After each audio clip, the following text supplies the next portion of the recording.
ऐसी प्रतिकूलता में भी वे आत्मा के पंथ में लग सकता है। और हम मनुष्यों को इतनी प्रतिकूलता नहीं है, फिर भी अनुकूलता है, और फिर भी हम आत्मा के पंथ में नहीं लगते हैं। तो यह दौलत राम जी को आश्चर्य हो रहा है। बोलो साहब, क्यों नहीं लग रहे हैं? सब पूछो अपने हृदय से कि तुझे क्या हो गया है। ये आत्मा, इतना सुंदर पथ आत्मा का, तू स्वयं आत्मा है, और आत्मा होकर आत्मा के पंथ में नहीं लगता है, तो यह नारकियों से तू शर्मिंदा होने योग्य है। फिर उन्होंने दूसरी बात कही कि देखो, स्वयंभू रमण समुद्र में असंख्यात तिर्यंच, हजार हजार योजन लंबे मत्स्य, ये तिर्यंच समुद्र में रहकर ऐसे असंख्यात हमारे तिर्यंच भी आत्मा के पंथ में लग गए। वो जल में रहकर आत्मा के पंथ में ऐसे असंख्यात सम्यक दृष्टि हुए। और तू तो मनुष्य है, विवेकी है, स्व और पर का विवेक समझता है, और फिर भी तू आत्मा के पंथ में नहीं लग रहा है। ऐसे दौलत राम जी को आश्चर्य हो रहा है। इसलिए उन्हें यह कहने पड़ा कि हे मनुष्यो, तुम सब आत्मा के पंथ में लगो। ये बात कितनी प्यारी दौलत राम जी ने लिखी हम और आपको अपने आत्महित के लिए। कितनी गतियों का मैंने उदाहरण दौलत राम जी ने ये जो बात लिखी है कि तुम सब आत्मा के पंथ में लगो। क्यों लगो? कि ये नरक के नारकी भी लगे, तिर्यंच के तिर्यंच भी लगे, और देवता जो स्वर्ग में रहते हैं वहां पर भी असंख्यात सम्यक दृष्टि है, वैभव से भरपूर है, अनुकूलता है। किंतु उस अनुकूलता में भी वे उस अनुकूलता का लक्ष्य छोड़कर जो अंदर में भगवान आत्मा अनुकूल स्वरूप है, निराकुल स्वरूप है, निरालंब स्वरूप है, ऐसे आत्मा में भी असंख्यात देवता लगे और सम्यक तो प्राप्त। ये तीन तीन गतियों के जीव, जिनकी ऐसी स्थिति परिस्थितियां अनुकूल और प्रतिकूलता होने पर भी वे सब आत्मा के पंथ में लगे। क्यों लगे? कि आत्मा के पंथ में लगने का फल बहुत बढ़िया है।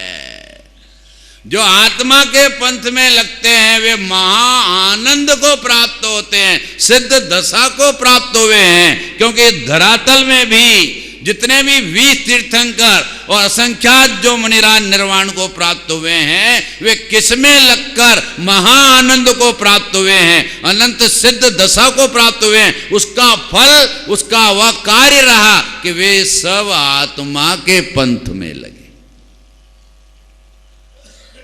ये धरातल का कण कण बोलता है ना कि यहां से अनंत सिद्ध हुए हैं। तो बोलो वो संसार के गोरख पंथ में लग लग कर हुए क्या? ये संसार के पंथ में लग लग कर तो हम गोरख धंधा कर रहे हैं। हम और आपकी परिस्थिति तो समझो, हम कौन सा धंधा कर रहे हैं, किस पथ में लग रहे हैं। ये संसार के पथ में लग लग कर हम गोरख धंधा कर रहे हैं। ये चार गतियों को खड़ी कर रहे हैं। ये कब तक खड़ी रखेगा चार गतियां? ये गतियां खड़ी रखने योग्य है क्या? सोचो अपने आप को, अपने आत्मा से पूछो, ये चार गतियां खड़ी रखने योग्य है कि यह पंचम गति खड़ी रखने योग्य है? कि यहां से पंचम गति खड़ी करने वाले लोग यहां से पंचम गति को प्राप्त हुए। तीन गति के जीव आत्मा के पंथ में लगे। हम यहां कहते हैं मनुष्यों को, बालकों को कहते हैं, बाला बेटा तू आत्मा के पंथ में लग। क्यों कि कुंद आचार्य भी छोटी उम्र में आत्मा के पंथ में लग गए थे। 11 वर्ष की उम्र में आचार्य पद हो गया था। ये धरातल पर 11 वर्ष की उम्र में जब इस धरातल से निकलता होगा और यहाँ के रहने वाले निवासी सुबह उठते ही आहार के समय जब ये 11 वर्ष का मुनिराज आचार्य छोटी सी पीछी और कमंडल लेकर इस मार्ग से निकलता होगा तो बोलो यहाँ रहने वालों का हृदय क्या बोलता होगा? यही बोलता होगा ना, तो आज तो सोने का सूरज ऊँगा है। इस पर तो ये धरातल पर कितने वो भाग्यशाली होंगे कि पीछी और कमंडल ध्यान आत्म राम का चले आ रहे हैं मुनिराज, आहार के लिए चले आ रहे हैं। और श्रावक सोच रहा है कि आज नवदा भक्ति पूर्वक 3 बार रत्नत्रय की प्रदक्षिणा देकर आज मैं धन्य बनूंगा। ये धरातल का कण कण ऐसा दिखना चाहिए कि कैसे मुनिराज आ रहे हैं। देखो तो वह ये कहते हैं दौलत राम जी कि देखो मनुष्यों में भी हम बाल बच्चे छोटे बच्चों को कहते हैं तुम धर्म में लगो। ये उदाहरण देखो ना, ये 8-8 वर्ष के हमारे और 11-11 वर्ष के मुनिराज भी ये धर्म में लग गए हैं, तू क्यों नहीं लगता? तो वर्तमान का बालक कहता है पंडित जी हमारे पीछे मत लगो, हमारे तो खेलने कूदने के दिन है, हमारा तो बचपन के दिन है और बचपन खेलने कूदने का दिवस होता है। अरे भगवान महावीर के जीवन में भी बचपन आया था किंतु बचपना नहीं आया था और वे धर्म के मार्ग में लगे थे। ये उदाहरण देखना, ये इतिहास देखना हमारा पुराणों का। छोटे छोटे बालक आत्मा के पंथ में लगकर, ये 412 गाथा में जो आचार्य ने कहा है ना, तो स्थाप निज को मोक्ष पथ में ध्यान अनुभव तू से, उसके लिए दौलत राम जी ने अंतिम ढाल में ये बात कही है, दूसरी ढाल के अंदर कि ये बालक उनको कहते तो ये भी पल्ला छुड़ा लेता है। युवानों को कहते हैं कि तुम धर्म में लगो बापू, ये युवानी पना आया है धर्म में लगने के लिए आया है, मोक्ष मार्ग में लगकर अनंत आनंद प्राप्त करने के लिए आया है। तो हमारे ये नए युवा युवती कहते हैं पंडित जी हमारे पीछे मत लगो, ये जवानी मिली है बड़ी मुश्किल से मिली है, इसलिए इसका लाभ लेने दो ना हमको। अरे जवानी तो महावीर के जीवन में भी आई थी, किंतु हम और आपके जीवन में जवानी सवार है और महावीर जवानी पर सवार थे, इसलिए वे मोक्ष मार्ग में लगे। सोचो भाई जी, जीवन चला जा रहा है, मनुष्य का एक एक क्षण चक्रवर्तियों की संपदा से भी कीमती है। क्यों कि चक्रवर्तियों की संपदा का ढेर लगा दो किंतु वह संपदा हमें एक क्षण भी सुख नहीं दे सकती। संपदा का ढेर लगा दो, एकत्रित हो जावे, किंतु उनमें से एक क्षण भी उन संपदा में से, संपत्ति में से, वैभव में से एक क्षण भी सुख देने की वह उसमें शक्ति नहीं है। और तेरा मनुष्य भव का एक क्षण जिसमें से वह दशा निकली है, पर्याय निकली है, समुद्र में से जो बूंद बाहर निकली है और वह बूंद स्वयं प्रवाह समुद्र में मिल जावे, आनंद आनंद समुद्र में हो जावे। ये मति शुद्ध ज्ञान का एक बिंदु यदि एक समय में शुद्धात्मा में लग जावे, आनंद आनंद आनंद में हो जावे। क्योंकि यह कार्य इस धरातल पर अनंत हमारे जीवों ने किया है, इसलिए यह धरातल भी बोलती है, यह निजात्मक केली शिखर शिविर भी बोलता है कि तुम्हारा एक समय का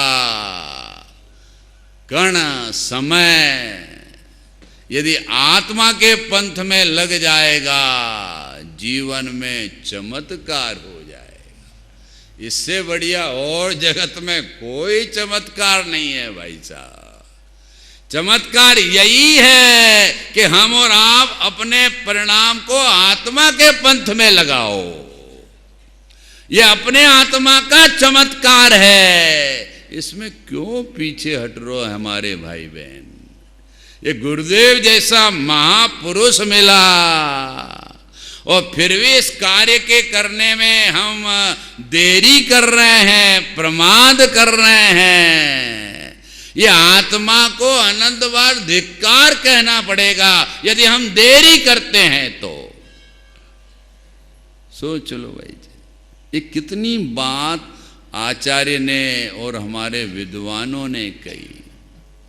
मनुष्यों को, कुछ वैभवशाली लोगों को हम कहते हैं कि भैया तुम धर्म में लगो, तो वह कहते हैं पंडित जी आप ही सोचो, हमारी 25 दुकानें हैं, 25 कारखाने हैं, 25 गाड़ियां हैं, इतना वैभव है, तो आप ही सोचो कि हम कैसे लग सकते हैं भैया। वो अपने वैभव की दुहाई देकर भगवान आत्मा के पंथ में उसे प्यारा नहीं लगा, वो वैभव की दुहाई देता है, तो उसे यह ज्ञानी धर्मात्मा कहते हैं। इन चक्रवर्तियों के पास में तेरे पास जो वैभव है वो क्या कम था कि अनंत गुणा था? वो तो उनके पास में तो, चक्रवर्तियों के पास में तो बहुत वैभव था, और फिर भी इतने वैभवशाली वे उस वैभव का मोह छोड़कर आत्मा के पंथ में लगकर अपने आत्मा का कल्याण कर ले गए हैं। तो इन वैभवों की क्या दुहाई देता है भाई जी? वो चक्रवर्तियों के वैभव के सामने तेरे घर में तो उतने कवेलू भी नहीं है बापू, क्या उसकी दुहाई देता है? मेरी पत्नी सुंदर, मेरा लड़का सुंदर, मेरा। अरे क्यों आत्मा को मार रहा है रे भाई?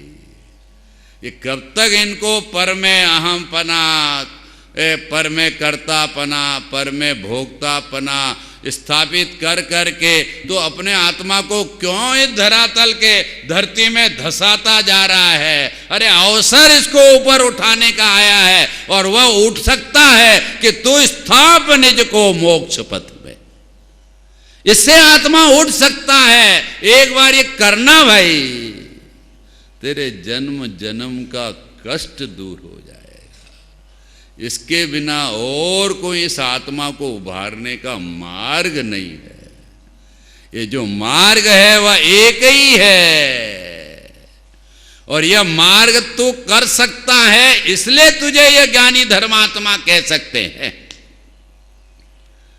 जो हैं एक इंद्री, दो इंद्री, तीन इंद्री, चार इंद्री असंगनी जीवों को नहीं कहते। तू संगनी है, भव्य है, इसलिए तेरों को कहते हैं कि तू अपने आप को आत्मा के पंथ में स्थाप, क्योंकि तू आत्मा है। यह मनुष्य नहीं है। मनुष्य होता तो मनुष्य जैसी बात तेरे को कहते। तेरे को तो यही बात कहते हैं कि तू आत्मा के पंथ में लग। तो इस प्रकार से समय हो चुका है, और हम और आप सबके द्वारा जो यहाँ से एक उत्तम कार्य रत्नत्रय की रैली का प्रारंभ होने का है, और हम सब उस रत्नत्रय की वेली के माध्यम से हम और आप सब उस स्थान पर पहुंच रहे हैं जो पूज्य गुरुदेव श्री की मंगल प्रभावना में अब वह जागता नजर आने वाला है, जहाँ से निरंतर अनंत सिद्धों की भाव में वाणी निकलने वाली है। और तू भगवान आत्मा है और तू भगवान आत्मा हो जा, ऐसे 365 दिन ये वाणी निकलने वाली उस स्थल से। ये तो मध्य लोक तब सफल होता है कि जब 5 वर्ष में इस पर यहां शिविर लगता है, नहीं तो यहां पर ये वाणी ही नहीं निकलती। किंतु वह क्षेत्र जिस पर हमारे चरण गिरने जा रहे हैं, कदम गिरने जा रहे हैं, वह और उस क्षेत्र पर, उस स्थल पर 365 दिन गुरुदेव श्री का तत्व ज्ञान का झंडा लहराता रहेगा। ऐसे क्षेत्र पर हम और आप सब चल रहे हैं। वहाँ पर राजेंद्र जी के द्वारा भक्ति होगी और भक्ति के बाद में फिर ब्रह्मचारी सुमत जी का प्रवचन हम वो धरातल के कण कण से क्या निकलने वाला है वह श्रवण करेंगे और अपने आप को धन्य समझकर फिर उसी धुन में इस स्थल पर वापस आएंगे। ये कार्य हमारे सामने होने जा रहा है, इसलिए हम और आप सब खड़े होकर जिनवाणी स्तुति करें। जावाणी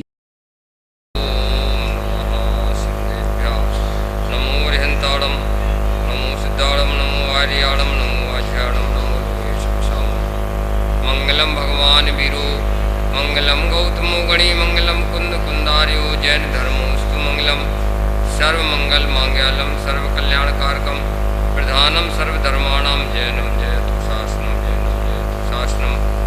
जैनम जयतु शासनम नमः समय साराय स्वानुभूत्या चकासते चित स्वभावाय भावाय सर्वभावांतरच्छिदे निज स्वरूप को परम रस जा में भर्यो अपार बन्नो परमानंदमय समय सारे अभिकार आत्म आनंद देत है से दे प्रभु अरहन आनंद आत्म काल है सर्व साधु भगवन तू आत्म आनंद प्रद लूट लूट आनंद आत्मानंद के पान में लीन सभी भगवन। समय सार में 17-18 गाथा पर विचार करते हैं, क्योंकि 16 गाथा तक तो आचार्यों ने सम्यक दर्शन ज्ञान चारित्र मोक्ष मार्ग है। 17-18 गाथा से आवृत्ति बुद्धि के लिए फिर से समय सार शुरू किया है कि दृष्टांत देकर के समझाया है।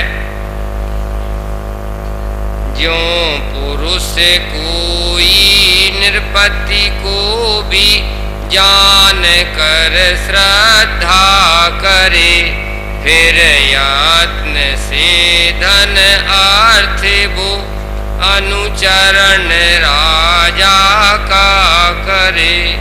जीवराज को यों जानना फिर श्रद्धना इस रीति से, उसका ही करना अनुचरण फिर मोक्ष अर्थी यत्न से। यहाँ पर जीव के साथ एक शब्द लगाया है राज। उस राज में बहुत राज है। सब अपने लिए जीव जानते हैं, जीव मानते हैं, इतना तो जानते ही है कि हम जीव हैं, लेकिन संसारी जीव है, दुखी जीव है, मनुष्य जीव इत्यादि करके और जीव मानते हुए भी जीवानंद नहीं मिलता है। आचार्य ने कहा कि अपने को जीव नहीं मानो, जीव राज मानो। जीव राज मान के देखो जीव मान के तो अनंत काल भटक रहे। समझ में आया ना? मतलब कहने का कि मैं परिपूर्ण हूं, मजदूर तत्व नहीं हूं कि कुछ मजूरी करना पड़ेगी बाद में। राजस्य शोभते थी राजा, मैं राजा हूं, इसलिए मेरे लिए कछु करना ना धरना, अपने में ही सुखी रहना, ये मेरा स्वरूप है। देखो, जैसे कोई धन का अर्थी पुरुष राजा को जानकर श्रद्धान करता है और फिर उसका प्रयत्न पूर्वक अनुचरण करता है, उसकी सुंदर रीति से सेवा करता है, इसी प्रकार मोक्ष के इच्छुक को जीवराज, जीव रूपी राजा को जानना चाहिए और फिर इसी का अनुचरण करना चाहिए, श्रद्धा करनी चाहिए। तत्पश्चात उसी का आचरण करके उसमें लीन हो जाना चाहिए। बात क्या है कि मुक्ति का उपाय क्या है? तो आचार्य कहते हैं कि हीनता, दीनता, इससे तो मुक्ति चाहिए ना, दुख से मुक्ति, हीनता से, दीनता से। तो आप अपने लिए हीन दीन मानो मत, क्योंकि वस्तुपने कोई हीन दीन गरीब निवाज नहीं है। वस्तुपने तो सब सिद्ध के समान है। जीव राज है, अपने लिए छोटा देखते हैं, ये संसार है। छोटा देखने का नाम संसार है। अपन बहुत मोटे और देखते हैं बहुत छोटे, ये है असल में। राजा है जीव, जड़ राजा नहीं, जीव राजा है। राजा साहब के लिए कोई दुकान थोड़ी करना पड़ती, ना कपड़े की ना परचूनी की। राजत्य लगी, आजीविका लगी है, कभी विकल्प ही नहीं आता पापी पेट का। ऐसा ही मैं जीव राजा होने से मेरे लिए कुछ कर गुजरने का लागू ही नहीं पड़ता। अपने मैं हूं, अपने में स्वयं पूर्ण, तू है अपने में स्वयं पूर्ण, अणु अणु अपने में स्वयं पूर्ण, कण कण अपने में स्वयं पूर्ण। बोलो, इस जगत में कौन करे, किसका करे, क्यों करे, किस लिए करे? करूं करूं वाली बात जगत में एडजस्ट नहीं होती है, क्योंकि सब अपने में परिपूर्ण है। यमुना के कंकर सब शिव शंकर, जड़ है वो जड़ेश्वर है, चेतन है वो चेतनेश्वर है, और है अपने अपने सत्य को सर्व वस्तु बिलसाए, ऐसे चितवे जीव तो परते ममत न था। अब यहाँ ये कहते हैं कि पहले का दृष्टांत है ये, पहले राजा प्रसन्नम तो गज भूम दानम, और बनिया प्रसन्नम तो दमड़ी छिदानम। राजा प्रसन्न हो जाए तो राजा बना देवे। राजा प्रसन्नम तो गज भूम दानम, और बनिया प्रसन्नम तो दमड़ी छिदानम। जीव राजा प्रसन्नम तो मोक्षम प्रदानम। कहने का मतलब ये है कि पहले के जमाने में पैसा वाला बनने के लिए एक अचूक उपाय था कि राजा को प्रसन्न कर लो, गज भूम दानम, आधा राज्य दे देगा, पैसा वाला बन जाओगे। ऐसा ही अपने लिए वैभवशाली बनना है, सुखी बनना है, परमात्मा बनना है, तो क्या करो कि आत्मा को प्रसन्न कर लो। देखो, आत्मा को प्रसन्न करोगे तो परमात्मा बन जाएंगे यार। आत्मा प्रसन्नम तो मोक्षम प्रदानम। देखो, निश्चय से जैसे धन का अर्थी पुरुष बहुत धन से पहले तो राजा को जाने कि यह राजा है, फिर उसी का श्रद्धान करे कि यह अवश्य राजा ही है, उसकी सेवा करने से अवश्य धन की प्राप्ति हो सकती है, और फिर उसी का अनुचरण करे, सेवा करे, आज्ञा में रहे, उसे प्रसन्न करे। इसी प्रकार मोक्षार्थी पुरुष को पहले तो आत्मा को जानना चाहिए और वह उसी का श्रद्धान करना चाहिए यही आत्मा है। इसका आचरण करने से अवश्य कर्मों से छूटा जा सकेगा, और फिर उसी का अनुचरण करना चाहिए, अनुभव के द्वारा उसमें लीन हो जाना चाहिए, क्योंकि साध्य जो निष्कर्म अवस्था रूप अभेद शुद्ध स्वरूप उसकी सिद्धि की इसी प्रकार उत्पत्ति है, अन्यथा अनुपत्ति है। साध्य क्या है अपना? निष्कर्म होना साध्य है। निष्कर्म का मतलब अपन क्या समझते हैं कि ये द्रव्य कर्म नो कर्म रहित हो जाऊंगा, निष्कर्म। असली तो जीव के लिए कर्म है भाव कर्म। असली तो जीव के लिए भाव कर्म है। द्रव्य कर्म नो कर्म तो पुद्गल है। भाव कर्म किसे कहते हैं? करूं करूं के भाव को भाव कर्म कहते हैं। फिर ये करना, फिर ये करना, फिर ये करना, फिर ये करना। तो साध्य क्या है कि कुछ करना ना धरना,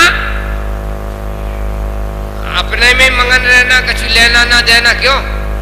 ये साध्य है, क्योंकि संसार से उल्टा मोक्ष है और मोक्ष से उल्टा संसार है। तो मोक्ष में कछु करना ना धरना, आनंद में रहते हैं। और संसार में देख लो, करते करते मरे जा रहे हैं। चलो चलो करो करो करो करो, चलो चलो। क्यों? चंदुआ यात्रा पे गए थे तो शांति मिली क्या?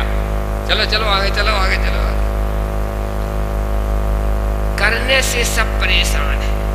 किसी को कुछ करना ना पड़े तो संसार में ही मोक्ष है। निहाल भाई ने लिखा एक बहुत अच्छी बात पांडे जी,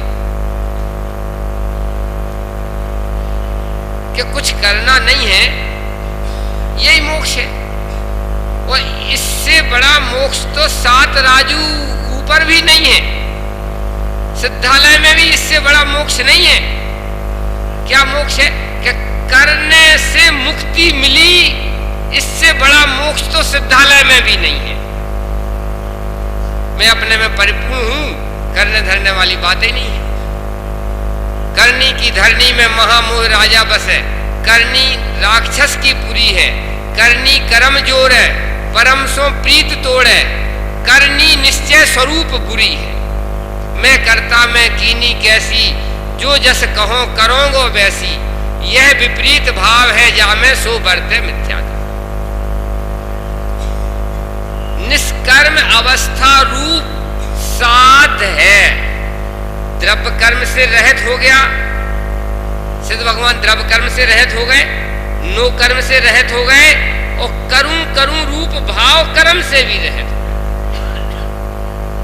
कुछ करना काय का करना? मैं अपने में परिपूर्ण हूं, मैं अपने में परिपूर्ण हूं, इसलिए कुछ करके कमीशन लेकर के परिपूर्ण नहीं होना है।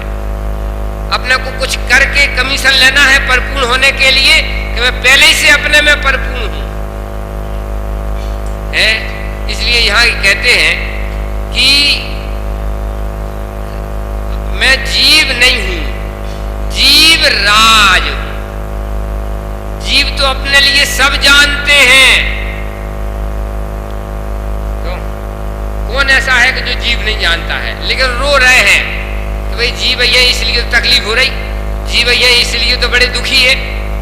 लेकिन तुमने गलत माना, जीव ही नहीं मानना था, अपने लिए जीव राज मानना था।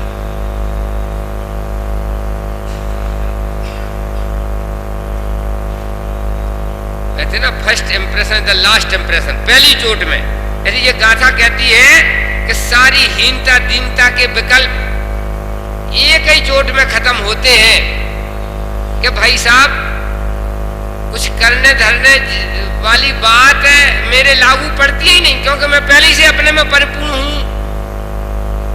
पुण्य करके परिपूर्ण नहीं होना है, मैं पुण्य करे बिना पहले ही से परिपूर्ण हूं। पाप करके परिपूर्ण नहीं होना है, पाप करे बिना पहले ही से परिपूर्ण हूं। ये सब एक्स्ट्रा में है, और पुण्य पाप सब नाश के ज्ञान भान प्रकाश, शुभ अशुभ भाव अभाव कीन, ये सब एक्स्ट्रा में है ना। जब छठवीं उंगली निकलती है तो काम की तो कुछ ऐसी लटकती रहती है, काम तो कुछ ऐसी नहीं, ऑपरेशन करा दी। तो ये पुण्य पाप क्या है? जीव के लिए एक्स्ट्रा तत्व है, क्योंकि पाप करके कमीशन लेकर के परिपूर्ण नहीं होना है, और ना पुण्य करके कमीशन लेकर के परिपूर्ण होना है। मैं तो बिना ही कमीशन के पहले ही से मैं हूं अपने में स्वयं पूर्ण, और मैं सबसे बढ़िया ज्ञानानंद स्वभावी हूं। आत्म भावना भावता भावता जीव पामे केवल ज्ञान गुरु ये है। देखो तो यहाँ ये कहते हैं कि निष्कर्म अवस्था रूप होना है अपने को, कुछ कर गुजरने की होश मत रखो। कर गुजरने वाली होश तो घोर संसार है। साध्य क्या है? क्योंकि साध्य जो निष्कर्म अवस्था रूप अभेद शुद्ध स्वरूप कर्ता कर्म क्रिया का भी जहां भेद नहीं है, पहले से इकाई था और ये इकाई को समझाने के हिसाब से दर्शन ज्ञान चारित्र के भेद किए, उत्पाद व ध्रुव के भेद किए थे और वो सब भेद समन हो गए, तो जैसा था वैसा रह गया। अभेद शुद्ध स्वरूप भगवान देखो हाथ पे हाथ धरे बैठे। एक हमसे बोला कि तुम्हारे भगवान तुम तो कहीं भी चले जाओ, ये कई टाइप के हैं कि तो खड़े होंगे तो हाथ लटके होंगे, बैठे होंगे हाथ पे हाथ धरे हुए। क्यों हाथ पे हाथ धरे बैठे होंगे? उनकी भाई साहब ये साध को दर्शाते हैं, तुम्हें भी ऐसा बनना है ये बताते हैं। वो कर गुजरने वाली बात तो मिथ्यात्व की होश है। बिन आचे बिन चिंते धर्म सकल सुख देन, करने वाली बात कर्म में है, धर्म में नहीं। वो करने से कर्म ही होते हैं, धर्म नहीं होता। कछु करना ना धरना उसका नाम धर्म है। एक क्षेत्र तो शुद्ध रखो। धर्म का क्षेत्र ऐसा है कि जिसमें ना याचना करना है, ना चिंतन करना है, ना किसी से मांगना है। बिन आचे बिन चिंते, और धर्म कछु सुख देन नहीं, करने के नाम पे कुछ नहीं, और सकल सुख बोलो।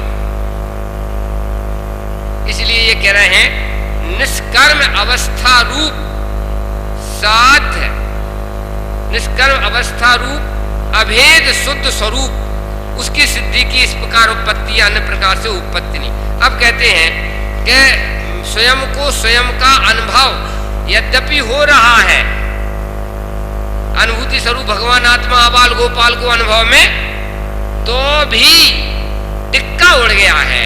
अनुभव में आते हुए भी टिक्का उड़ गया। ये है असल में संसार कितना नजर के आल से ना जोया हरी, मुट्ठी में सोना रखा है और भूल गया और फिर याद आ गया। इस न्याय से सम्यक दर्शन होना कहा है। अनुभूति की मुट्ठी में भगवान आत्मा, अनुभूति स्वरूप भगवान आत्मा है और भूल गया था और याद आ गया। बस अलग से अनुभूति भी नहीं करना है। अनुभूति स्वरूप भगवान आत्मा अनुभव में आ रहा है, ये ख्याल में आना है। उस ख्याल में आनंद आ जाता है, उसका नाम अनुभूति। नए सिरे से कोई अलग से अनुभूति नहीं करना होती है। मैं तो अनुभूति शुदा हूं पहले ही से है। इसी बात को विशेष समझाते हैं।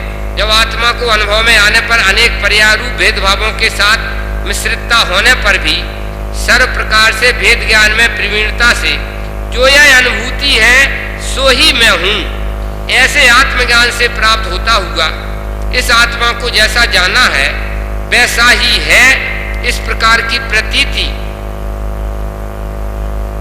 जिसका लक्षण है ऐसा श्रद्धानुदित होता है।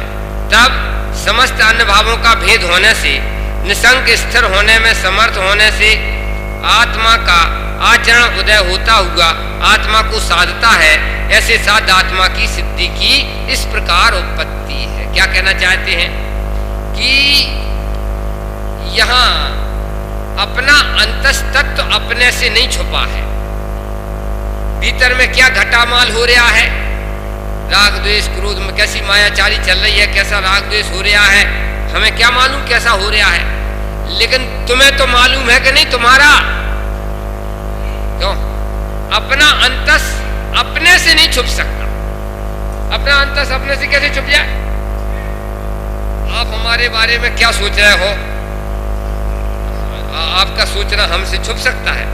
हम आपके बारे में क्या सोच रहे हैं आप क्या जानो।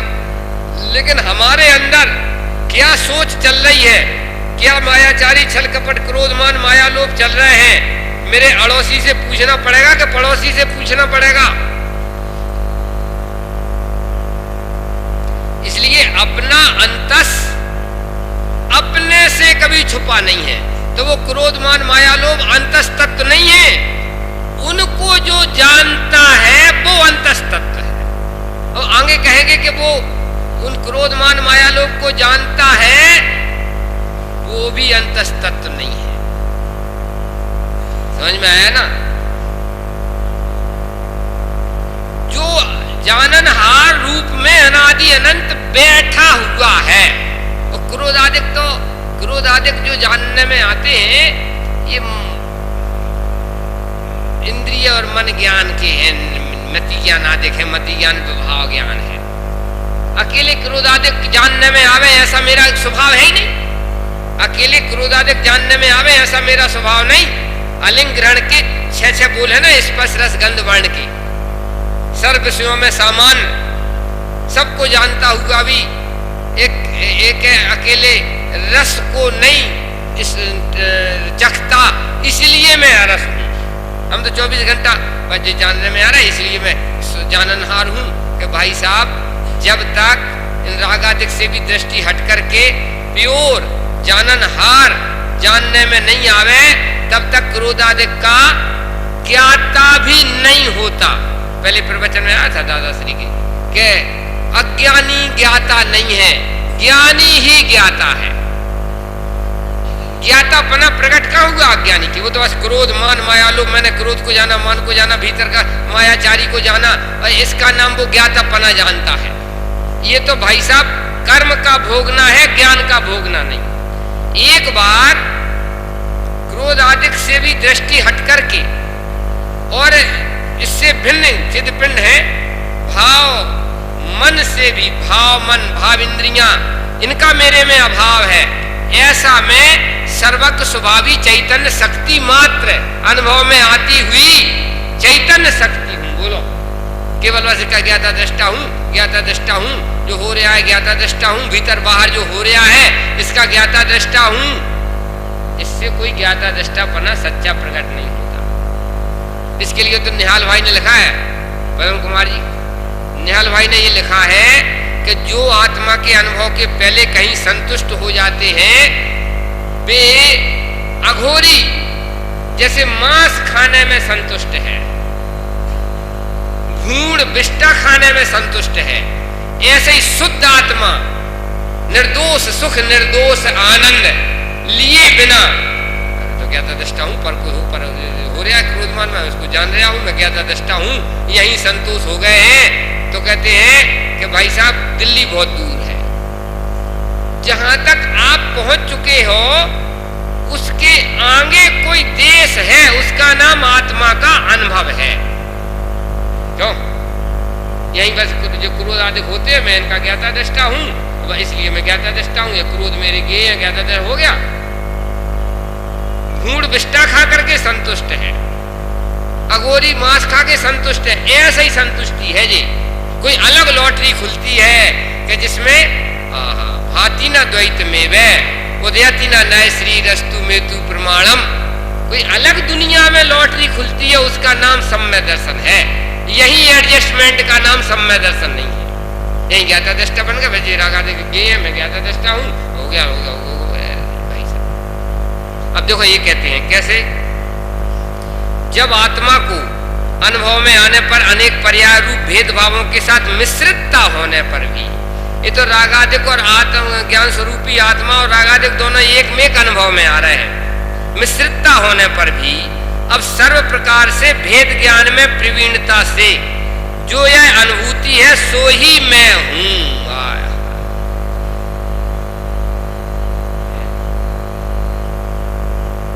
जैसे ये वायुगोला होता है ना, वायुगोला कहीं ना कहीं धधकता रहता है, ऐसा बोलता रहता है कहीं ना कहीं, ऐसे ही मैं अनुभूति स्वरूप बोला, अनुभूति होती रहती है। यह जो अनुभूति करने वाली चीज है वो मैं हूं।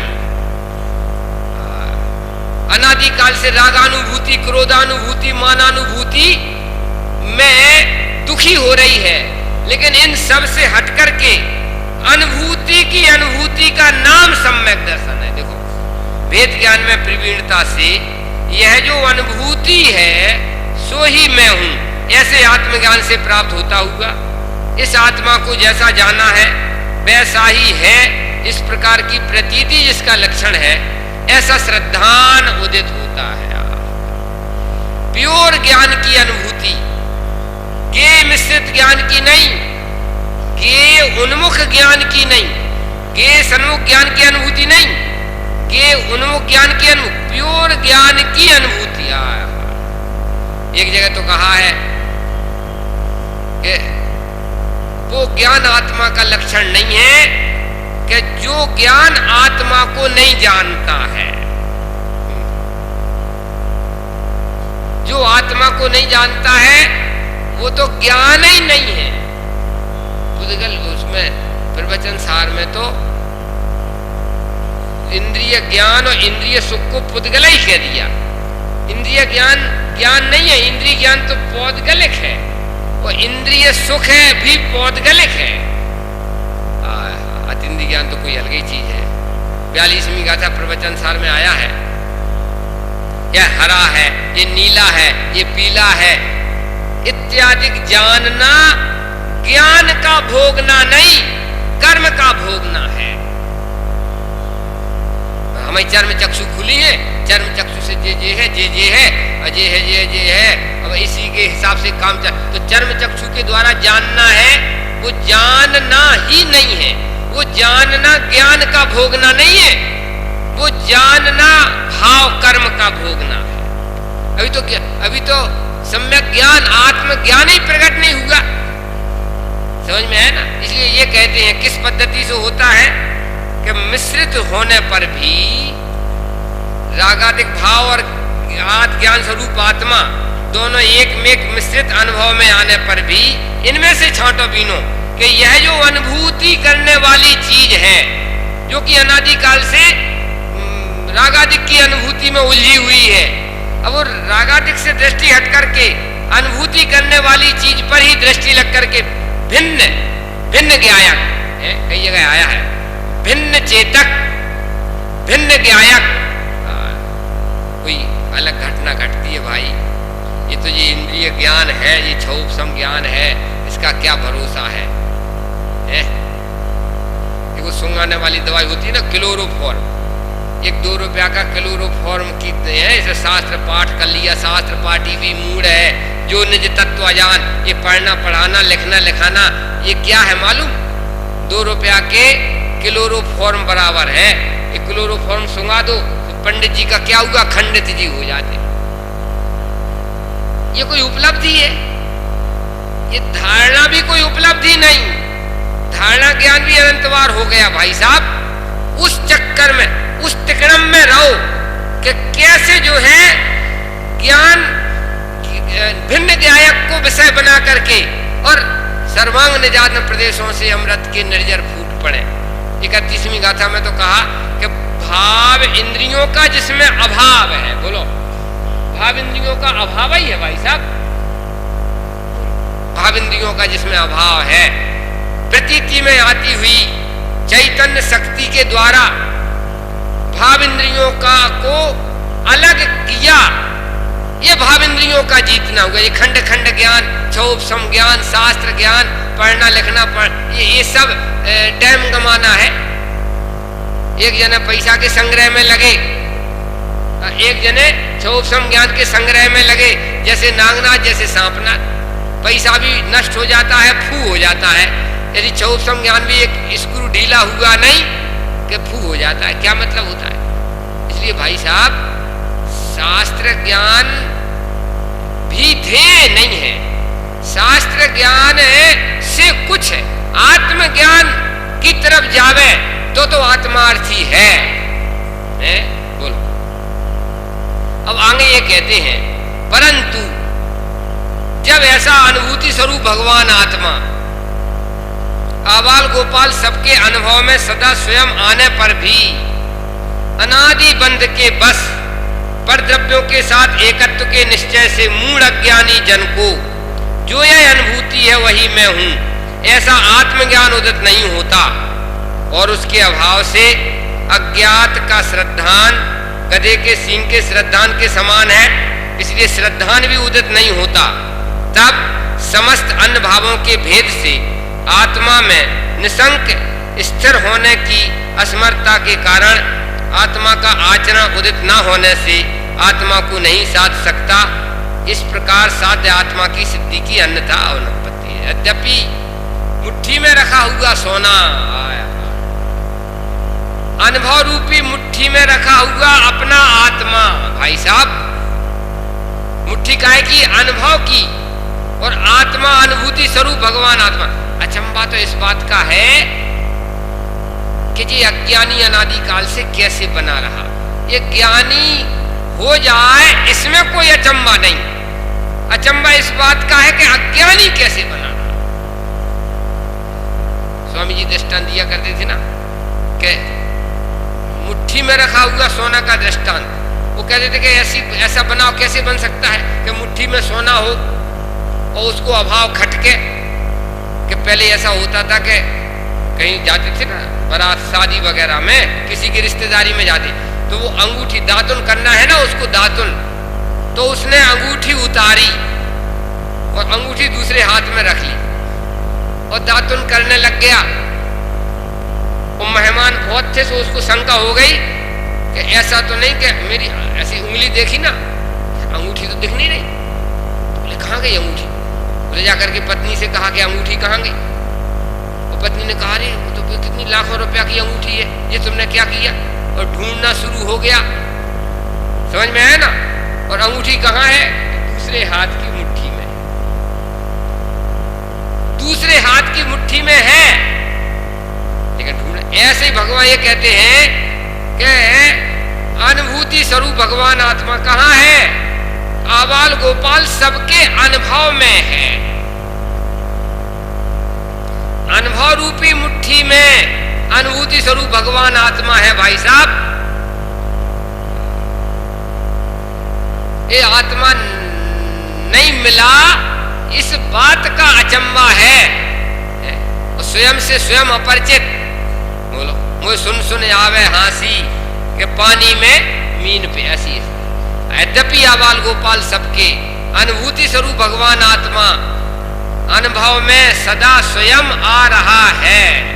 अरे पाकर खोया भगवान न देखा मैंने कभी बसंत, ज्ञान की प्रतिपल उठे तरंग, झांकता उसमें आत्म राम। अरे आबाल सभी गोपाल सुलभ सबको चिन्मय अभिराम। पर अरे पाकर खोया भगवान, ये पाकर के खोया जा रहा है, ये बात बड़ी खेद की बात है। पाटनी जी वो शेर बोला था एक ने, मेरा दोस्त पानी में डूब के मरा, इस बात का गम नहीं था, गम इस बात का था कि जहां पानी वहां बहुत कम था। पानी में डूब के मर गया, इस बात का गम नहीं था, गम इस बात का था कि जहां मरा वहां पानी बहुत कम था। ऐसी भगवान कहते हैं कि गम इस बात का है कि अनुभूति में आता हुआ आत्मा अनुभव में नहीं आ रहा है।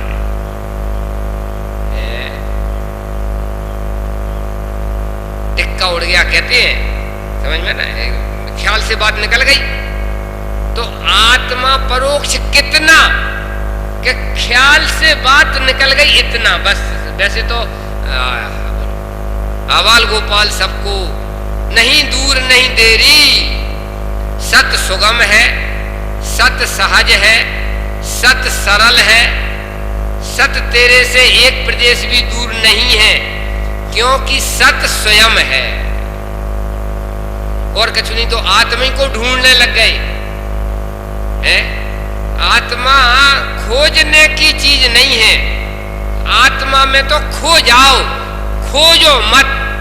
आत्मा को खोजने जाओगे तो खो और जाएगा। कैलाश चंद अचल क्यों मैं उनके लिए खोजता फिरूं, जैसे मैं कैलाश चंद अचल को खोजता नहीं फिरूंगा, क्योंकि मैं तो स्वयं हूं ना खोजने वाला। ऐसे ही आत्मा खोजने की चीज नहीं है, आत्मा तो खो जाने की चीज है। जो खो जाने की वस्तु थी उसको खोजने लग गए। समा जाओ, खोजन हारा खो गया है, ये मेरे बड़ा अचंबा हो रहा है। डॉक्टर साहब ने लिखा ना कि खोजने वाला ही खो गया है, ये जगत में सबसे बड़ा अचंबा हो रहा है। मेला ठेला में बच्चा आया था 2 साल का, हो गया तो उसके पिताजी खोजने गए तो पिताजी कहते हैं कि हम ही खो गए। बच्चे के लिए कमरा नंबर की खबर नहीं रही, कहाँ है क्या है, तो खो गया। अब पिताजी खोजने का, सो पिताजी एक टीले पे खड़े होकर के हम ही खो गए। अरे भाई साहब तू क्या खो जाएगा, तेरे लिए तो अपने घर का पता मालूम है ना। बच्चा खो सकता है, ऐसे ही अखिल ब्रह्मांड की खबर खोजे, निज गुण पर गुण जाने, और तू कहता है कि मैं तो खो गया हूं, पागल है क्या? मैं अपने से कभी खो नहीं सकता। मैं खो गया हूं तो खोज कौन रहा है? मैं को भी खोज रहा है, वो भी मैं ही तो हूं। यहां ये कहते हैं यद्यपि अनुभूति स्वरूप भगवान आत्मा आबाल गोपाल सबके स्वयं सदा अनुभव में आ रहा है। भाई मेरा अस्तित्व मेरे से दूर कैसे हो सकता? गोला रस में विधान था, अभिनंदन जी उसमें गए थे, विधानाचार्य। मैं प्रवचन के लिए गया था तो ने एक भजन गाया था, अनुभव बिन आत्म मिलत नैया, बिन स्वाध्याय कर्म कटत नैया, अनुभव बिन आत्म मिलत नहीं। क्यों? फिर मैंने माइक लिया, मैंने कहा एक भजन मैं भी बोलना चाहता हूं। अनुभव बिन आत्म राहत नैया, ए स्वाध्याय से कर्म कटत नैया, अनुभव बिन आत्म राहत नैया। पुद्गल अनुभव के बिना है, धर्म धर्म आकाश काल अनुभव के बिना है। पर भाई साहब अनुभूति है जिसका स्वरूप है, वो अनुभव के बिना कैसे रह सकता है?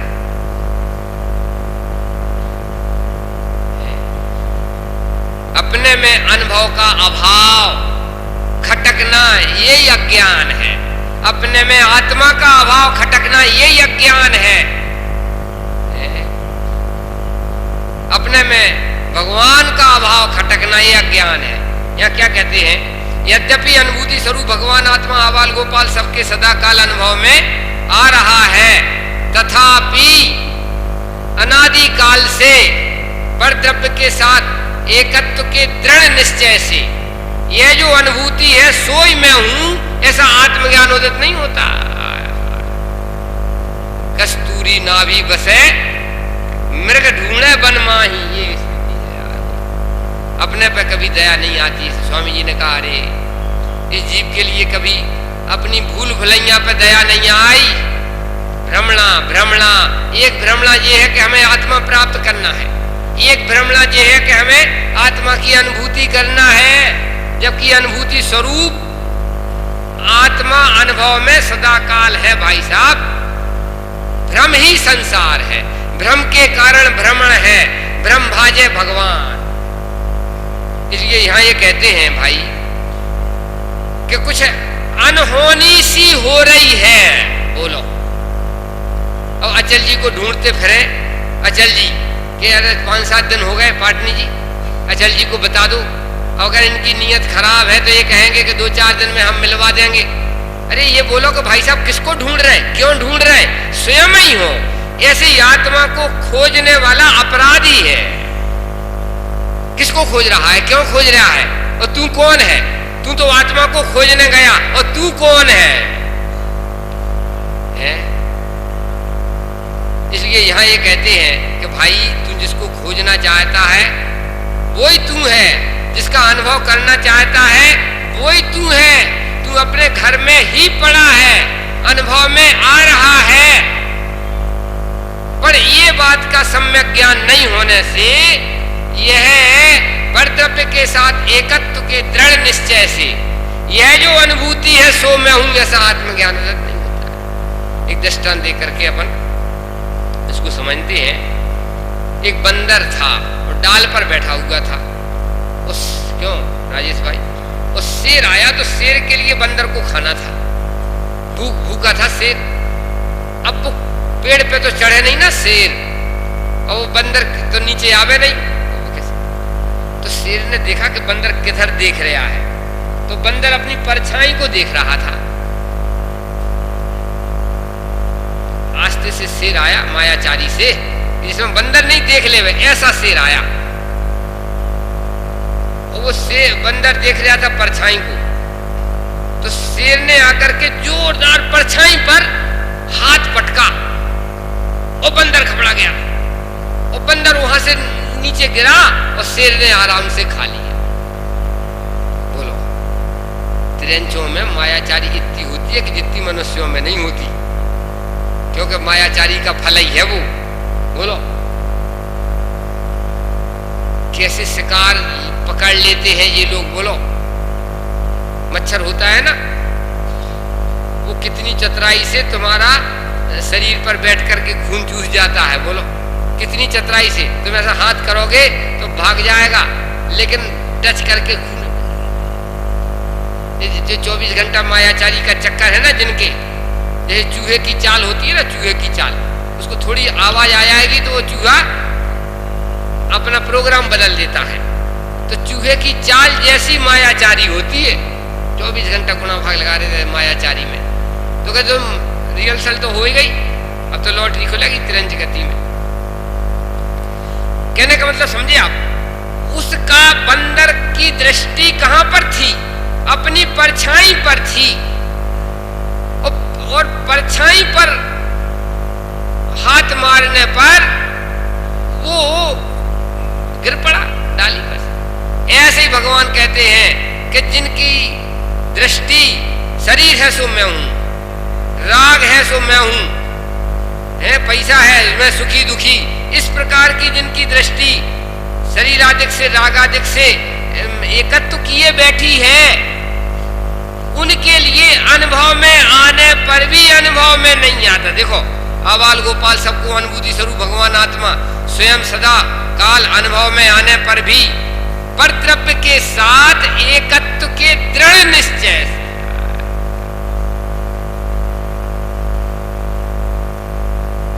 मैं तो बस पंडित ही हूं, होलसेल में मैं पंडित ही हूं, मैं श्रोता हूं, मैं वक्ता हूं। कभी मैं रागी दिखता हूं, कभी बैरागी दिखता हूं। क्यों? हिड़ोलना सा अनादिकाल से हिड़ोलना झूल रहा है। परद्रव्य के साथ एकत्व का दृढ़ निश्चय होने से यह जो अनुभूति स्वरूप भगवान आत्मा है, सोई मैं हूं, ऐसा सम्यक ज्ञान उदित नहीं होता। नहीं दूर नहीं देरी, ना हमारा आत्मा दूर गया, ना प्राप्त करने में देरी है। तेरो धनी नहीं दूर देशांतर, तो ही में है तो सूझत नाही, और मेरो धनी नहीं दूर देशांतर, मोही में है मोही सूझत नीके। और कौन हो सकता हूं मैं? चलता फिरता मैं यह प्रत्यक्ष अखंड अनंत जन्मात ज्योति आत्मा अनादि अनंत नित्य उदय रूप विज्ञान घन स्वभाव भावत्व के कारण एक चलता फिरता ज्ञान प्रकाशमयी हूं। बोलो, मैं कभी अंधकार में चलता ही नहीं, अपने ज्ञान प्रकाश में ही अनादि अनंत चला हूं।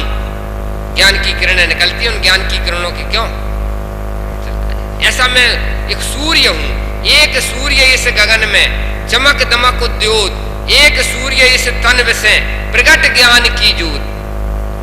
गगन सूर्य तो केवल दिन में करता है उद्योत, और मैं चेतन सूर्य तो निस दिवस प्रगट ज्ञान उद्योत। भाई साहब, मैं कौन हूं, मेरा क्या स्वरूप है, यह चरित्र कैसे बन रहा है, ये जो भाव होते इनका क्या फल मिलेगा। अब अनादि काल से दुखी हूं, 4 गति 84 लाख में, इनसे बचने का क्या उपाय है? ये है भली होनहार का लक्षण। बस मान के चलो कि मैं श्रोता हूं, मान के चलो कि मैं वक्ता हूं, और वह प्रवचन भी पूरे हो गए। और वो गाजे हूँ कौन छू क्या थी थयो, सु स्वरूप छे मारू खरूं, कोना संबंधे बरगला से राखूं क्यों। भाई साहब कौन हूं मैं? एक सूर्य हूं, बिन मूरत जिन मूरत अनु, चेतन को है उपयोग रूप, चिद पिंड चंड अखंड सुगुण करंड क्यों। कौन हूं मैं? यहां से शुरुआत होती है जैन धर्म की। बस तुम बच्चा हो, तुम बच्चे हो, तुम ऐसा हो, और तुम बहुत बढ़िया बहुत बढ़िया बहुत बढ़िया। काय का बहुत बढ़िया? मनुष्य पर जा रहे भाई साहब। कौन हूं मैं?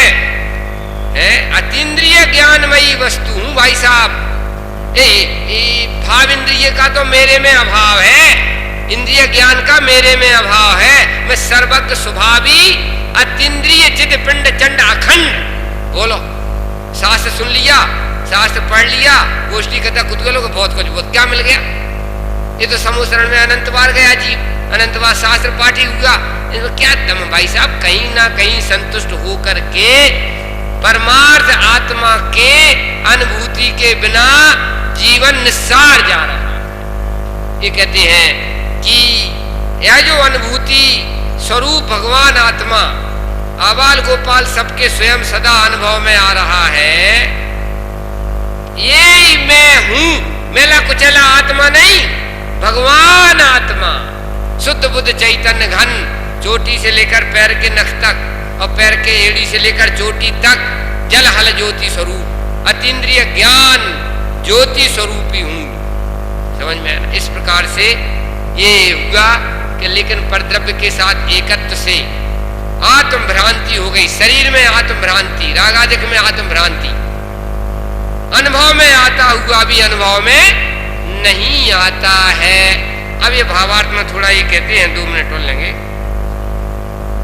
कि यह जो जानने वाला अनुभव में आता है सोई मैं हूं। सम्यक दर्शन, सम्यक ज्ञान, सम्यक चारित्र से रत्नात्रय से ही साध्य की सिद्धि है। और साध्य सिद्धि कैसे होती है? कि यह जो जानने वाला अनुभव में आ रहा है सो ही मैं हूं। जानने वाला किसके अनुभव में नहीं आ रहा है? बोलो। ऊपर कह रहे थे अनुभूति स्वरूप भगवान आत्मा जानने में आ रहा है, अनुभव में आ रहा है, और भावार्थ में कहते हैं यह जो जानने वाला अनुभव में आ रहा है सो ही मैं हूं। सदा काल जानन, सदा काल चिद पिंड चंड, जानन स्वरूप, जानना जानना। ये समझना, वर्तमान में इंद्रिय ज्ञान है, ये तो कहा जाता है। इंद्रियों की ओथ में वास्तव में ज्ञान इंद्रिय नहीं होता, ज्ञान इंद्रिय नहीं होता। ज्ञान तो अमूर्त का ही होता है। समझ में ना? ज्ञान इंद्रिय किसे कहते हैं? अमूर्तिक पने को अतीन्द्रिय पना कहा है। आत्मा अतीन्द्रिय है, मतलब स्पर्श रस गंध वर्ण से रहित है। तो अतीन्द्रिय आत्मा का ज्ञान भी अतीन्द्रिय ही है, अमूर्त का ही है। समझ में आया ना? लेकिन चूंकि आंख नाक कान से इंद्रियों के विषय को विषय बनाता है, इसलिए आत्मा को इंद्रिय ज्ञान कहते हैं। बाकी ज्ञान तो आत्मा का है, और आत्मा अतीन्द्रिय होने से ज्ञान भी अतीन्द्रिय। इसलिए समझने की जरूरत है। वर्तमान में जिसे इंद्रिय ज्ञान कहते हैं वो अतीन्द्रिय ज्ञान, अतीन्द्रिय ज्ञान स्वरूप आत्मा की पर्याय है। समझ में आया ना? इसलिए सब काम रेडीमेड है।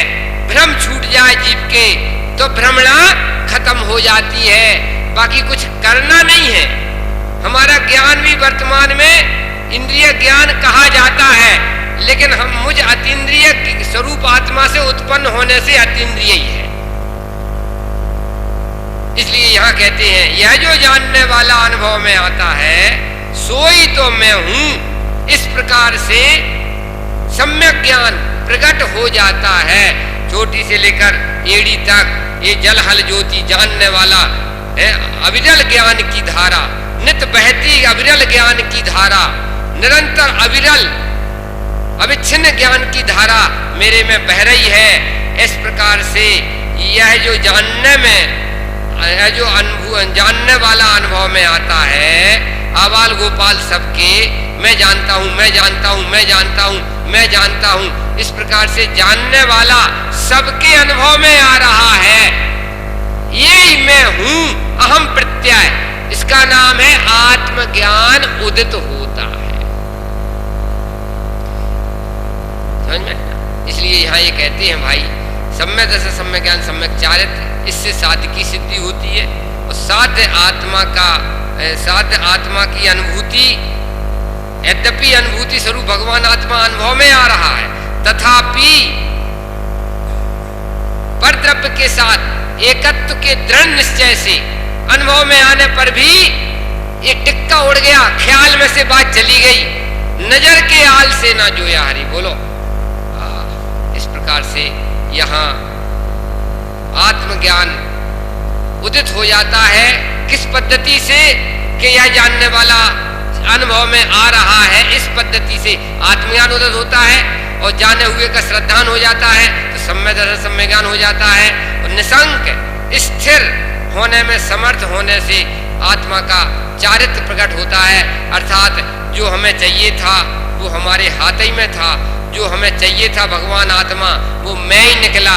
जो हमें चाहिए था तो चाह खत्म हो जाती है, और चाह हमेशा के लिए खत्म हो जाती है, और चाह से चुप हो जाता है। जैसे परमात्मा बन ही चुका हो, निरीक्षक हो जाता है। ज्ञानी की कोई इच्छा नहीं होती है, ज्ञानी निरीक्षक है। यहाँ तक कि मोक्ष की भी इच्छा नहीं है, क्योंकि मोक्ष स्वरूप ही आत्मा इसके अनुभव में आ रहा है, ज्ञान में आ रहा है। इस प्रकार से ये 17-18 गाथा का प्रकरण यहाँ पर पूरा।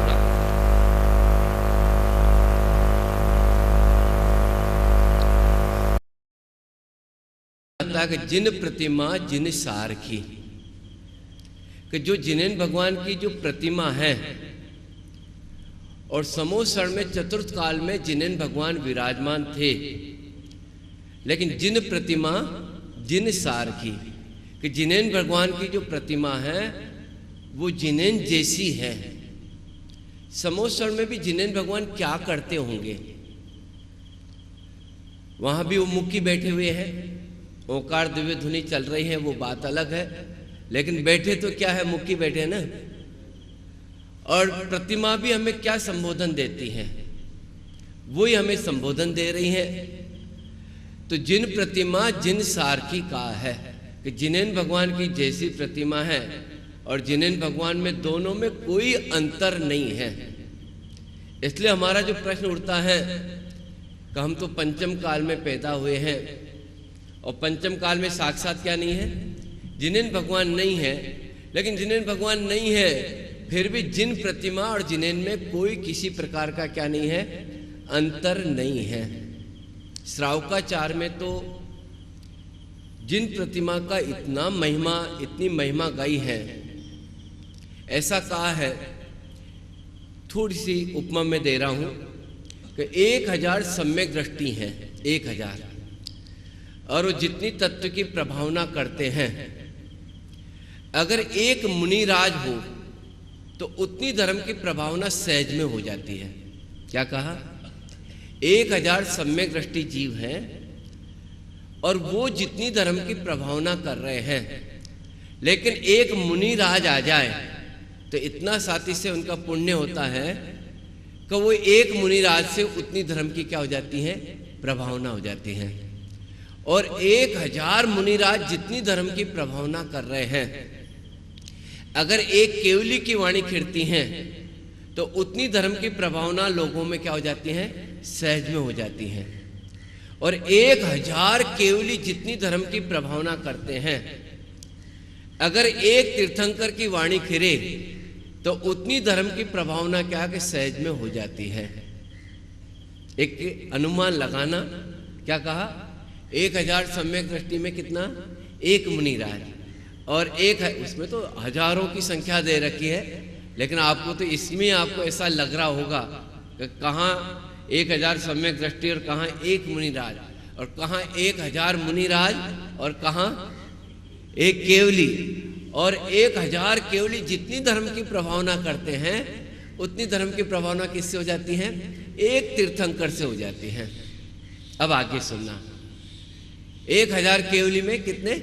एक तीर्थंकर परमात्मा, फिर आचार्य लिखते आगे कि 1000 तीर्थंकर जितनी धर्म की प्रभावना करते हैं, 1 2 नहीं 24 नहीं बल्कि कितने 1000 तीर्थंकर जितनी धर्म की प्रभावना करते हैं उतनी धर्म की प्रभावना एक जिन बिंब से होती है।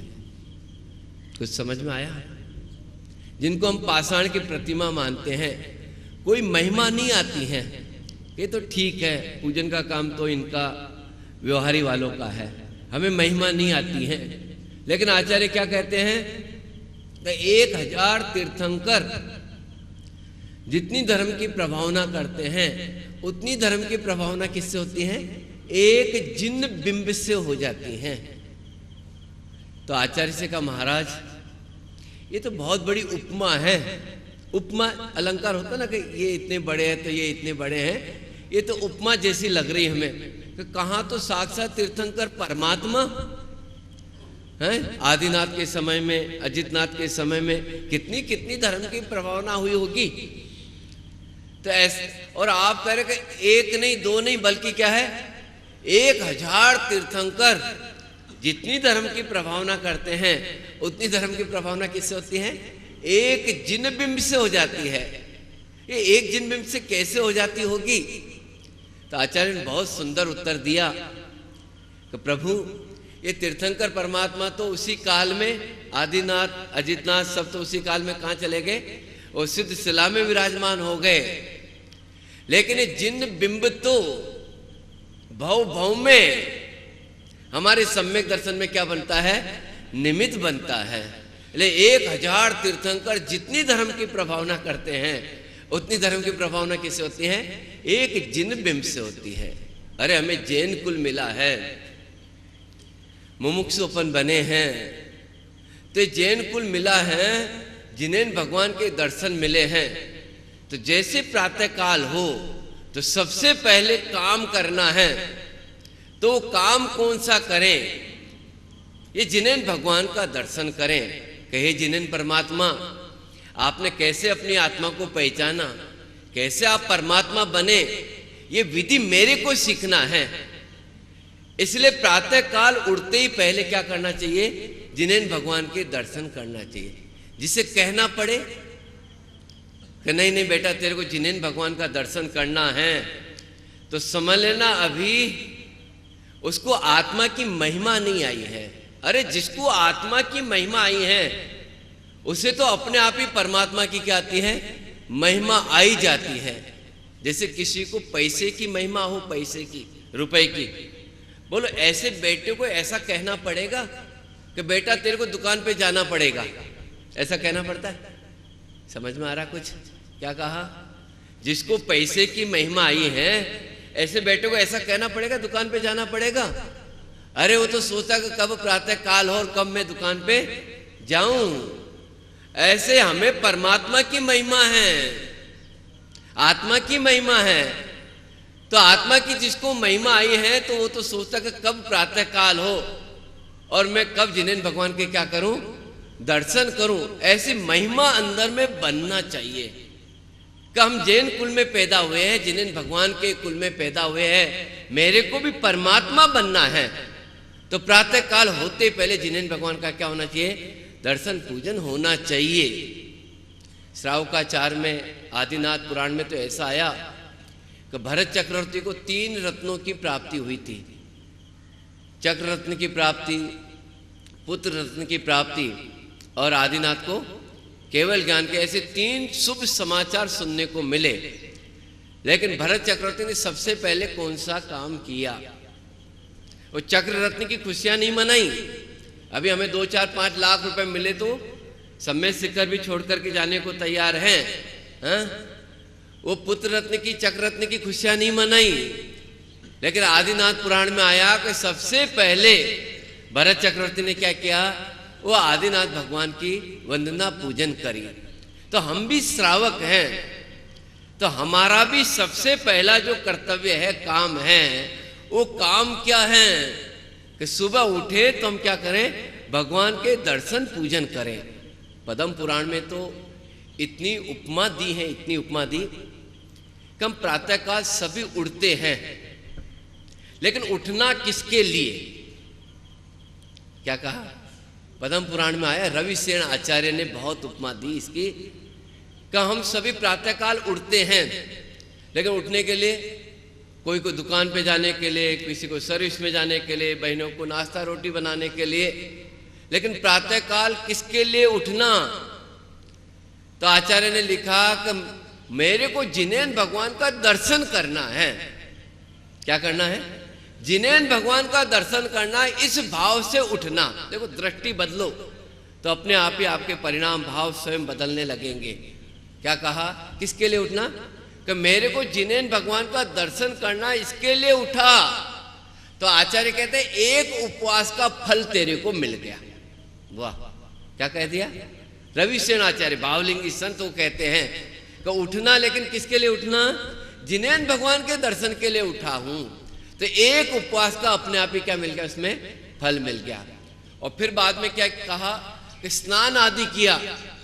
कितने जीवों की हिंसा होती है, पाप है, सब कुछ है, लेकिन स्नान आदि किया। लेकिन किसके लिए स्नान कर रहा है? कि मेरे को जिनेन भगवान का दर्शन करने के लिए जाना है।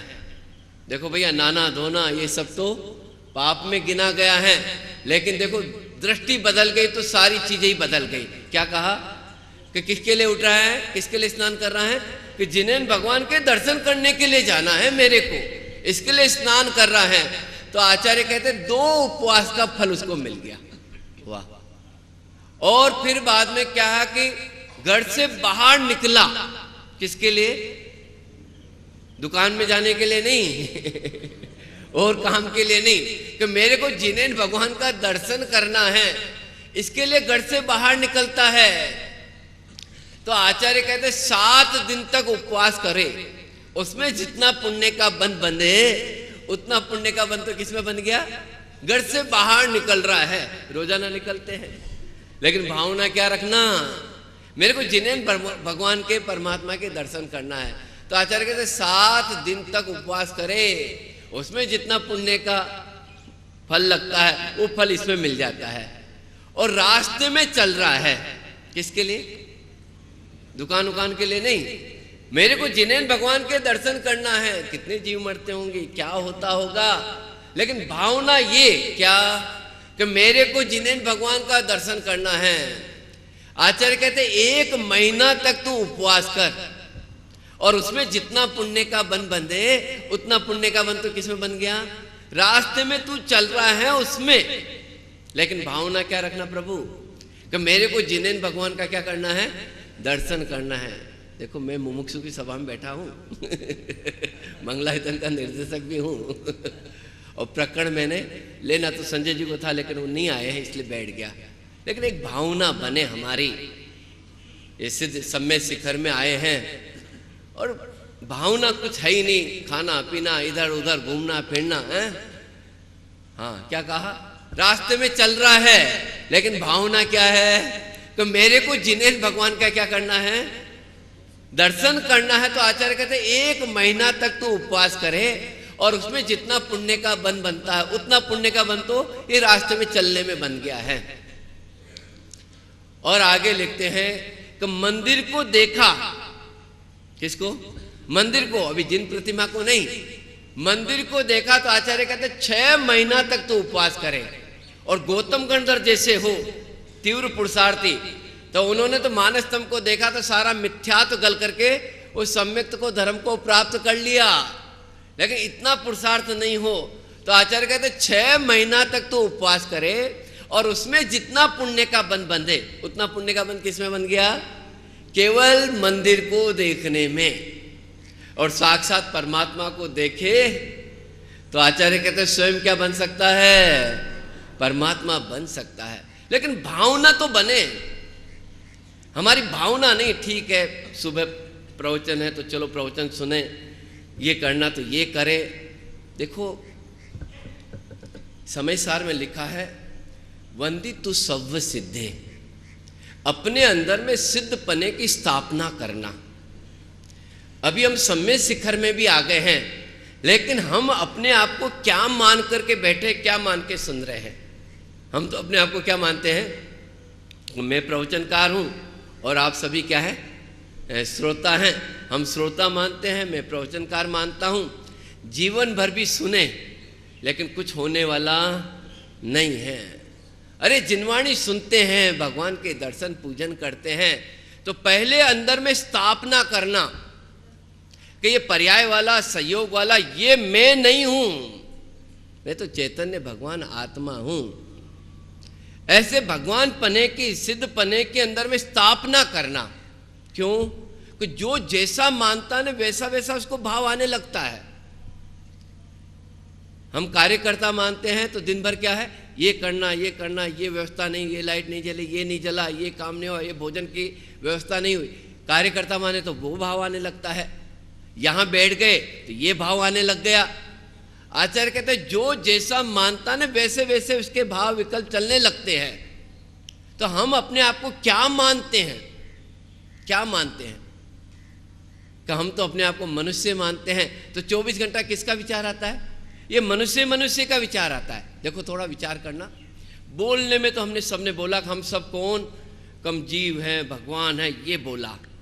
लेकिन अंदर की मान्यता में क्या मान रखा है?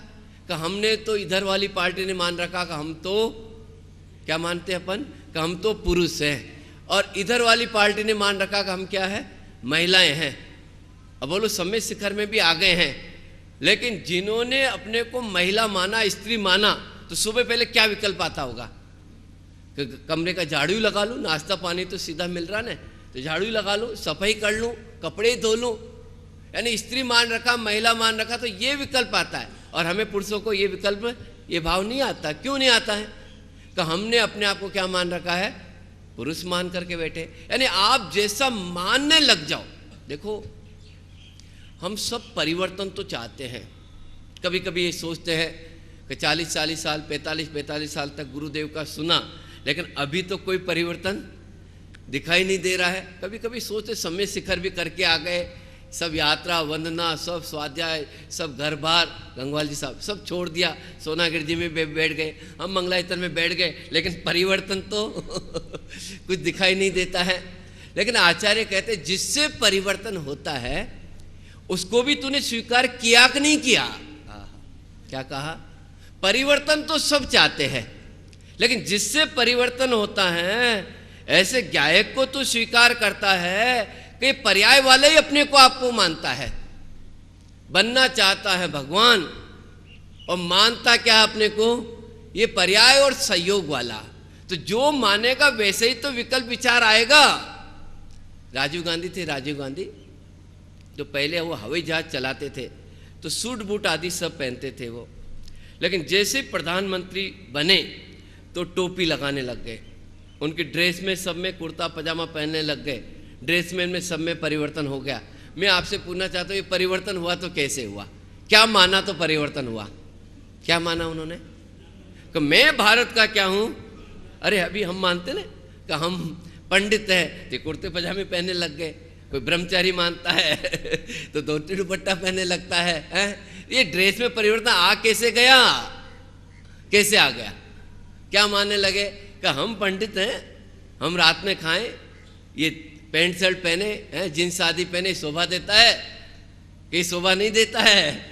तो देखो पंडित माना तो अपने आप ही क्या हो गया, वो राजीव गांधी प्रधानमंत्री मानता टोपी लगाने लग गया और ड्रेस में परिवर्तन हो गया। ऐसे आचार्य कहते हम भी अपने अंदर में परिवर्तन चाहते हैं। तो परिवर्तन चाहते तो हम अपने को क्या मानते हैं? मानता तो संयोग वाला और परिवर्तन चाहता है तो कैसे परिवर्तन हो?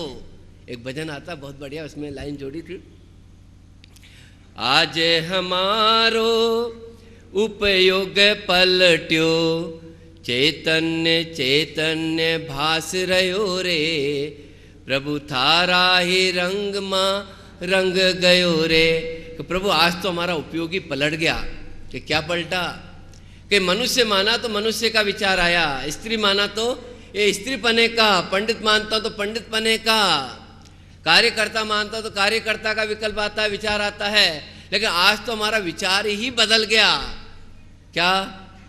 आज हमारो, अरे जैसे नहीं बनिया ना, अपन तो सब व्यापारी है, मंगलाचरण में सब आते हैं और सब आते ही पहले एक ही प्रश्न हमसे पूछते हैं कि भैया ये मंगलायतन है ना, ये जो आपने आदिनाथ भगवान कैलाश पर्वत पे विराजमान कर रखा है, इसका कितना खर्चा हो गया होगा।